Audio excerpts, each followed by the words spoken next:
तो last part में हमें पता चला था कि एक और ओमनीपोटेंट था जो कि पहले मल्टीवर्स पर राज किया करता था, लेकिन उसकी कुछ काली करतूतों की वजह से उसे कैद कर दिया गया था एक डायमेंशन में। और हमें ये भी पता चला था कि डीमन रेल्म को एक पेंडेंट, डार्क पेंडेंट एनर्जी देता है, जिसकी वजह से डीमन रेल्म में इतनी डिमोनिक और ईविल एनर्जीज रहती हैं।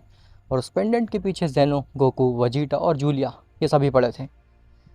अब उसके आगे, लेकिन उससे पहले तुम वीडियो को लाइक करो, और अगर तुम्हें ऐसे ही स्टोरीज़ और मूवीज़ देखना पसंद है तो चैनल को भी सब्सक्राइब कर देना, ताकि आगे आने वाले वीडियोस तुम्हें सबसे पहले मिल सकें। खैर, तो जेनो अपने पैलेस पे पहुंचता है। ग्रैंड प्रिस्ट कहता है, लॉर्ड जेनो, क्या वो अपने दोस्त से मिला है? और आखिर कौन था वो दोस्त? जेनो कहता है, मुझे पता है तुम्हारे दिमाग में काफ़ी सारे क्वेश्चंस आ रहे हैं कि आखिर मैं किसके पास गया था, क्यों गया था, और आखिर मेरा प्लान क्या है। लेकिन अभी उन सब बातों का वक्त नहीं है ग्रैंड प्रीस्ट, मुझे तुम्हारी एक मदद चाहिए। ग्रैंड प्रीस्ट कहता है, हाँ लॉर्ड जेनो, बिल्कुल बताइए क्या मदद कर सकता हूँ मैं आपकी। जेनो कहता है, तुम डीमन रेल्म में जूलिया से मिलने गए थे ना? ग्रैंड प्रीस्ट कहता है, हाँ, लेकिन आपका उससे क्या लेना देना?" जेनो कहता है, तुम फिर से जूलिया से मिलने जाओगे डीमन रेल्म में, लेकिन इस बार तुम अकेले नहीं जाओगे, इस बार मैं भी तुम्हारे साथ चलूँगा। ग्रैंड प्रीस्ट कहता है, तो क्या आप जूलिया के साथ में सौदा करने वाले हैं? जेनो कहता है, कभी नहीं, मैं अपनी ज़िंदगी में कभी भी किसी डीमन रेल्म के बीइंग के साथ में सौदा नहीं करने वाला। मुझे कुछ काम है, मुझे डीमन रेल्म में जा कर के उस पेंडेंट को वापस लाना है। ग्रैंड प्रिस्ट कहता है, कि कौन सा पेंडेंट लॉर्ड जेनो? जेनो कहता है, बोला ना, अभी मैं तुम्हें सब कुछ नहीं बता सकता, मुझे बस डीमन रेल्म ले चलो। ग्रैंड प्रिस्ट कहता है, लेकिन लॉर्ड जेनो, मैं की को हाइड नहीं कर सकता हूँ डीमन रेल्म में। वो जूलिया काफ़ी ज़्यादा स्ट्रांग है, अगर हम डीमन रेल्म में एंटर भी कर जाएं, भले ही हम जूलिया से कितनी ही दूर क्यों ना हो, वो हमें सेंस कर लेगी। जेनो कहता है, किसने कहा तुम्हें कि की हाइड करनी है? तुम्हें की हाइड करने की ज़रूरत नहीं है। ग्रैंड प्रिस्ट कहता है, लेकिन लॉर्ड जेनो, अगर हम की हाइड नहीं करेंगे तो फिर आपका भांडा फूट जाएगा, आप जो भी करने जा रहे हैं वहाँ पे वो पता चल जाएगा जूलिया को। जेनो कहता है, मुझे पता है, मैं चाहता हूँ कि तुम मुझे डीमन रेल्म में ले जाओ और उसके बाद तुम जूलिया के पास जाओ, जूलिया को डिस्ट्रैक्ट करो। ग्रैंड प्रिस्ट कहता है, "अ- और आप क्या करेंगे?" जेनो कहता है, मैं जितना कहता हूँ बस उतना करो, तुम बाकी चीज़ों पे ध्यान मत दो। ग्रैंड प्रिस्ट कहता है, ठीक है लॉर्ड जेनो, लेकिन मैं जूलिया से क्या बात करूँगा? उसको ये चीज़ काफ़ी ज़्यादा सस्पिशियस लगेगी कि मैं अचानक से डीमन रेल्म में आ गया और उससे बातचीत कर रहा हूँ। जेनो कहता है, जेनो ग्रैंड प्रिस्ट के नज़दीक आता है और उसके कंधे पे हाथ रखता है। जेनो कहता है, देखो ग्रैंड प्रिस्ट, हो सकता है कि हमारी आखिरी मुलाकात हो सकता है कि तुम जब डीमन रेल्म में जाओ तो तुम्हें जूलिया से फ़ाइट करनी पड़ जाए। तुम किसी भी हद तक जा सकते हो ग्रैंड प्रीस्ट, उस जूलिया को मैनिपुलेट करने के लिए, ताकि वो मेरी की सेंस ना कर पाए और मेरे पीछे ना आ पाए जब तक मैं अपना काम ना ख़त्म कर दूं। और उसके लिए तुम्हें उससे फ़ाइट भी करनी पड़ सकती है और हो सकता है कि तुम मारे जाओ, लेकिन तुम्हें ऐसा करना होगा। इस मल्टीवर्स के लिए तुम्हें ऐसा करना होगा ग्रैंड प्रीस्ट। मैं जानता हूँ कि अभी तक तुमने जो कुछ भी किया है, जूलिया से सौदा और गोकू के साथ जो भी किया है, वो सब तुमने मल्टीवर्स के लिए, भलाई के लिए किया है। लेकिन अब तुम्हारी अल्टीमेट परीक्षा है, तुम्हें अब प्रूफ करना है कि तुम मल्टीवर्स के लिए अपनी जान भी दे सकते हो। समझ में आया ग्रैंड प्रिस्ट मेरी बात? तुम्हें क्या करना है? ग्रैंड प्रिस्ट कहता है, जी लॉर्ड जेनो, आप बिल्कुल ठीक कह रहे हैं। मैं इस एग्जिस्टेंस में आया था आपको सर्व करने के लिए, और आपको सर्व करते करते ही मैं मर जाऊंगा। उससे अच्छी बात मेरे लिए क्या होगी? उससे गर्व की बात मेरे लिए कुछ नहीं होगी। मैं अभी आपको डीमन रेल्म लेके चलता हूँ लॉर्ड जेनो। जिसके बाद ग्रैंड प्रीस्ट जेनो का हाथ पकड़ता है और उसे डीमन रेल्म ले जाता है। खैर, वहीं डीमन रेल्म में जूलिया गोकू को ट्रेन कर रही होती है। गोकू कहता है, तो बताओ, आखिर हम कहाँ से शुरुआत करेंगे? क्या मुझे डार्क इंस्टिंक्ट में कुछ और मास्टर करना रह गया है? जूलिया कहती है ना, अब तुम डार्क इंस्टिंक्ट नहीं सीखोगे, अब तुम सीखोगे अल्ट्रा इंस्टिंक्ट। गोकू कहता है क्या, अल्ट्रा इंस्टिंक्ट? लेकिन क्यों, मेरे पास में तो डार्क इंस्टिंक्ट है।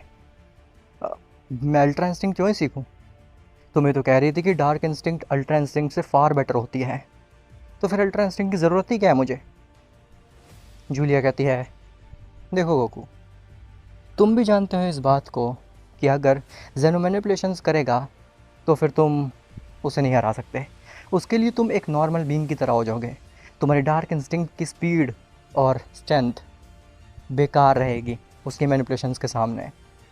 इसीलिए अगर तुम्हें जेनो की मैनिपुलेशंस को बीट करना है तो फिर तुम्हारे पास में dark instinct merge with ultra instinct होनी चाहिए, ताकि अगर तुम कभी फंस भी जाओ किसी सिचुएशन में जब तुम मैनिपुलेशंस में फंसे हो और जेनो टाइम को अपने अनुसार चला रहा हो, तब तुम डार्क इंस्टिंक्ट मर्ज इन अल्ट्रा इंस्टिंक्ट के इस्तेमाल से जेनो को चौंका सकते हो।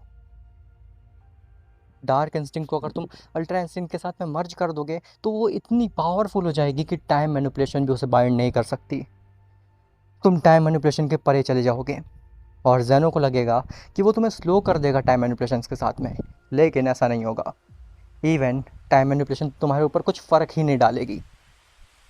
इसीलिए तुम्हारा अल्ट्रा इंस्टिंक्ट और डार्क इंस्टिंक्ट को मर्ज करना बहुत ही ज़्यादा ज़रूरी है, और मैं तुम्हें फ़िलहाल वही सिखाने वाली हूँ। लेकिन तभी जूलिया को ग्रैंड प्रीस्ट और जेनो की सेंस हो जाती है। जूलिया कहती है ओह, ये कीड़े मेरे डीमन रेल में क्या करने आए हैं? लगता है तुम्हें बचाने के लिए आए हैं। लेकिन अब इन्हें कौन बताए कि इनका अंत नज़दीक है। गोकू कहता है आखिर तुम क्या बोल रही हो, किसकी बात कर रही हो? जूलिया कहती है तुम्हारे दोस्त आए हैं गोकू, मुझे लगता है कि वो दोस्त तुमसे मिलने के लिए आए हैं, चलो चल के उनको सरप्राइज़ दे दिया जाए।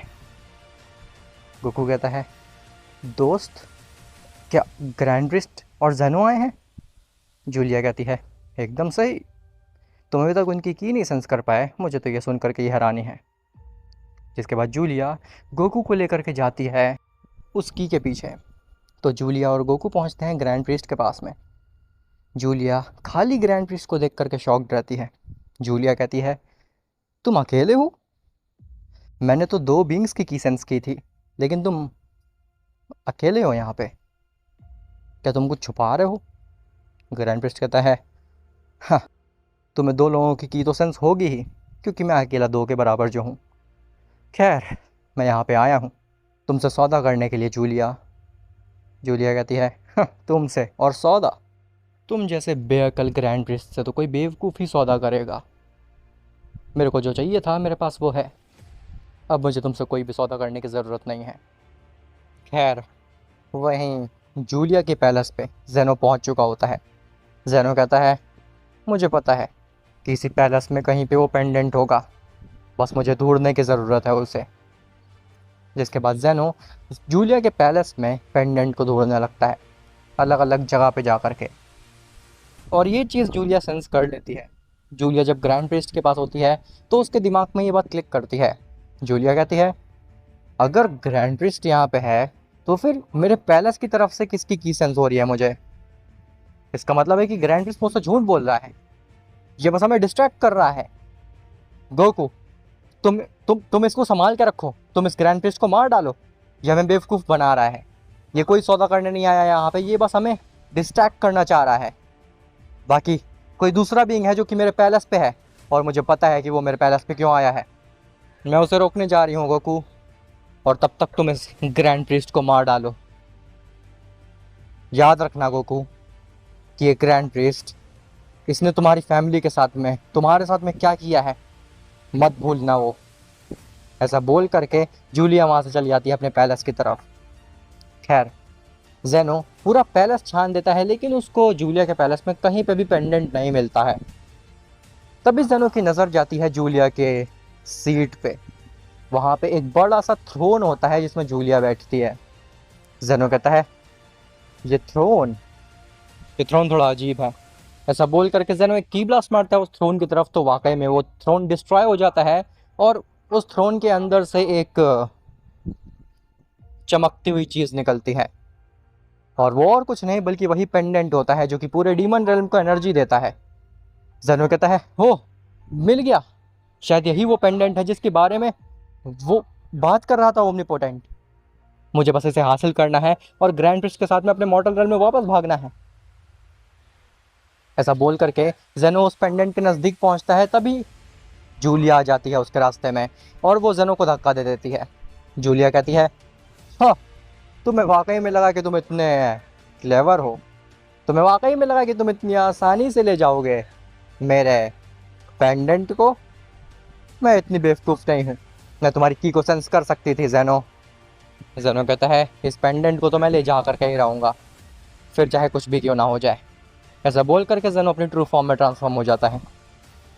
जेनो जूलिया के ऊपर वार करने लगता है और जेनो की ट्रू फॉर्म वाकई में जूलिया को डिफीट कर रही होती है।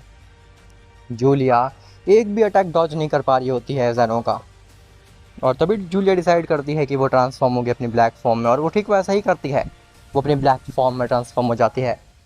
जिसके बाद जूलिया सिंगल हैंडेडली जेनो के सारे अटैक को डॉज इवन उसके ऊपर वार करने लगती है।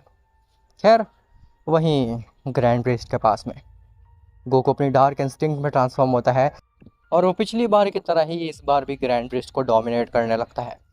गोकू अपने 2 वार में ही ग्रैंड प्रिस्ट को धराशाही कर देता है। ग्रैंड प्रिस्ट अपनी बेस फॉर्म में आकर के वहाँ पे गिर जाता है। गोकू अपना हाथ आगे बढ़ाता है ग्रैंड प्रिस्ट को पूरी तरीके से ख़त्म करने के लिए। तभी ग्रैंड प्रिस्ट कहता है रुक जाओ गोकू, तुम जानते हो इस बात को कि मैं कुछ गलत नहीं कर रहा था, मैं बस मल्टीवर्स को बचा रहा था अपने तुम्हारी डार्क इंस्टिंक्ट से, और मैं एकदम सही था। तुम देखो तुम क्या बन चुके हो, तुम एक डिमोनिक बीस्ट बन चुके हो, और मैं यही नहीं चाहता था। गोकू कहता है मैं जो बीस्ट बना हूँ ये तुम्हारी ही वजह से बना हूँ ग्रैंड प्रीस्ट, अगर तुम जूलिया से सौदा नहीं करते तो फिर मैं ऐसा नहीं होता आज। ग्रैंड प्रीस्ट कहता है हाँ मुझे पता है, मुझसे काफ़ी गलतियाँ हुई हैं, मैंने गलती की है तुम्हें डीमन रेल्म भेज करके, मुझे ऐसा नहीं करना चाहिए था, लेकिन मेरे दिमाग में और कोई आइडिया नहीं आया, मुझसे बहुत बड़ी गलती हो गई है, लेकिन तुम मुझे मौका दे सकते हो, तुम मुझे सुधरने का मौका दे सकते हो और अपने मल्टीवर्स को बचा सकते हो। तुम भी जानते हो वो जूलिया तुम्हें क्यों यूज़ कर रही है, वो पूरे मॉर्टल रेल्म पे कब्जा करेगी और फिर पता नहीं वो क्या कर दे, हो सकता है कि वो पूरे मल्टीवर्स को ही डीमन रेल्म में कन्वर्ट कर दे। क्या तुम ऐसा चाहते हो? गोकू कहता है मुझे पता है कि तुम मुझे मैनिपुलेट करने की कोशिश कर रहे हो और मैं मैनिपुलेट नहीं होऊंगा। तभी गोकू अपने हाथ में कामेहामेहा रेडी करता है और वो मार देता है ग्रैंड प्रीस्ट के ऊपर। खैर, वहीं जूलिया और जेनो की फाइट में जूलिया अपनी ब्लैक फॉर्म में ट्रांसफॉर्म होकर के जेनो को काफ़ी आसानी से हरा रही होती है। तभी जेनो कोशिश करता है मैनिपुलेशंस का इस्तेमाल करने का, जेनो टाइम को बेंड करने की कोशिश करता है लेकिन वो नहीं कर पाता। जूलिया कहती है तुम्हें क्या लगता है कि तुम्हारी मैनिपुलेशन हर जगह काम आएगी? ये तुम्हारा मॉर्टल रेल्म नहीं है, ये डीमन रेल्म है जेनो, और यहाँ पे तुम्हारी कोई भी मैनिपुलेशन काम नहीं आएगी। ऐसा बोल करके जूलिया एक ज़ोरदार किक मारती है जेनो को, और वो किक इतनी खतरनाक होती है कि जेनो अपने बेस फॉर्म में आकर के वहीं पे गिर जाता है। जेनो हार जाता है। जेनो के पास इतना स्टेमिना या पावर भी नहीं बची थी कि वो खड़ा हो सके और दोबारा फाइट कर सके जूलिया से। तभी जूलिया भी अपना हाथ आगे बढ़ाती है जेनो को ख़त्म करने के लिए। जूलिया कहती है इस पेंडेंट को तुमने पाने की कोशिश की थी ना, और इस पेंडेंट के सामने ही मैं तुम्हें मारूंगी। ऐसा बोल करके जूलिया उस पेंडेंट को अपने दूसरे हाथ में पकड़ती है और उसको जेनो के मुंह के सामने ले जाती है। कहती है देखो तुम कितने नज़दीक हो इस पेंडेंट को पाने से, लेकिन तुम्हारी मौत उससे भी ज़्यादा करीब है। ऐसा बोल करके जूलिया एक की ब्लास्ट मारने जाती है जेनो के ऊपर, लेकिन तभी साइड से गोकू आता है और गोकू जूलिया को धक्का दे देता है, जिसकी वजह से जो जूलिया का की ब्लास्ट होता है वो जेनो की बजाय कहीं और लग जाता है। जूलिया कहती है जी तुम क्या कर रहे हो गोकू, तुम मेरे ऊपर हमला क्यों कर रहे हो? गोकू कहता है जूलिया तुम्हें जेनो को नहीं मारना चाहिए, अगर तुमने इसको मार दिया तो हो सकता है कि पूरा मल्टीवर्स तबाह हो जाए, ये ओमनीपोटेंट है, इसके नहीं होने से हो सकता है पूरा मॉर्टल रेल्म ही ख़त्म हो जाए, और मैं ऐसा नहीं चाहता हूँ।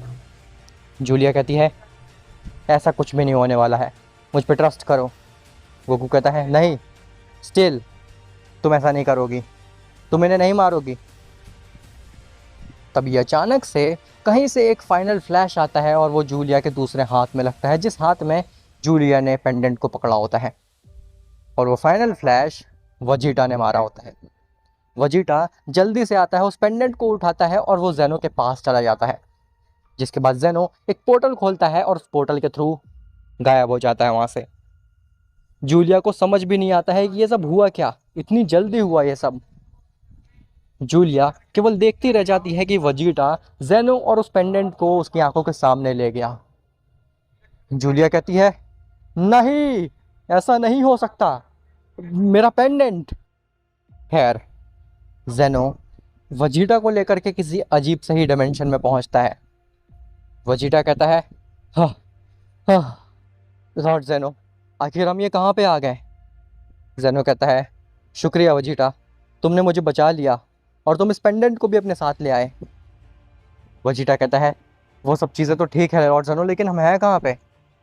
जेनो कहता है हम किसी डायमेंशन में हैं, मैंने एक पोर्टल क्रिएट कर दिया था जिससे कि हम कहीं और टीपी मार गए। वजीटा कहता है कहीं और क्यों, आपने हमारे मल्टीवर्स का पोर्टल क्यों नहीं बनाया, हमारे मॉर्टल रेल्म का। जेनो कहता है वो मेरे लिए पॉसिबल नहीं है, मॉर्टल रेल्म और डीमन रेल्म का पोर्टल केवल ग्रैंड प्रीस्ट ही बना सकता है, और मुझे लगता है कि गोकू ने ग्रैंड प्रीस्ट को मार डाला है। तभी वहाँ पे एक पोर्टल खुलता है और जेनो को लगता है कि ये जूलिया है। जेनो पीछे होने लगता है, लेकिन उस पोर्टल से ग्रैंड प्रीस्ट निकलता है। ग्रैंड प्रीस्ट अपना हाथ आगे बढ़ाता है और कहता है लॉर्ड जेनो, जल्दी से मेरा हाथ पकड़िए, मैं आपको मल्टीवर्स ले जाने आया हूँ। जिसके बाद जेनो, वजीटा, इन दोनों को ही ग्रैंड प्रीस्ट मॉर्टल रेल्म में ले आता है। जेनो कहता है ग्रैंड प्रीस्ट तुम जिंदा हो, लेकिन कैसे। ग्रैंड प्रीस्ट कहता है हाँ, उस गोकू ने मुझे नहीं मारा लॉर्ड जेनो, गोकू भी पूरी तरीके से जूलिया के कब्जे में नहीं है, वो पूरी तरीके से मैनिपुलेटेड नहीं है, वो बिल्कुल भी नहीं चाहता है कि वो मॉर्टल रेल्म को डिस्ट्रॉय करे, इसीलिए उसने मुझे छोड़ दिया। खैर, वहीं जूलिया वो बहुत ही ज़्यादा नाराज़ होती है गोकू से। जूलिया गोकू से कहती है तुम बेवकूफ़ मॉर्टल, तुम्हारी वजह से वो जेनो भी गया और वो पेंडेंट भी। गोकू कहता है मेरी क्या गलती इसमें, मैंने क्या किया है।